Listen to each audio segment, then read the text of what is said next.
ভাবুন তো, একজন কলেজ স্টুডেন্ট, একটা ছোট রুম, আর একটা কম্পিউটার।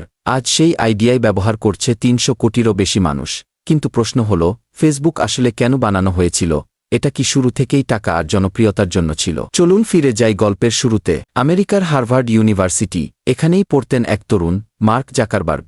তখনকার দিনে স্টুডেন্টদের ছবি আর তথ্য থাকত আলাদা আলাদা ফাইল বা বইয়ে, অনলাইনে কাউকে খুঁজে পাওয়া প্রায় অসম্ভব। এই সমস্যাটাই মার্কের মাথায় একটা প্রশ্ন তৈরি করল, কেন এমন একটা অনলাইন জায়গা নেই যেখানে সবাইকে একসাথে পাওয়া যাবে? প্রথমে মার্ক বানালেন ফেসম্যাশ নামে একটি সাইট।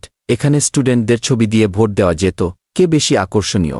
কিন্তু সমস্যা হল, হার্ভার্ড কর্তৃপক্ষ এই সাইট বন্ধ করে দিল। তবুও এখান থেকেই মার্ক বুঝে যান এক জিনিস, মানুষ অনলাইনে কানেক্ট হতে চায়।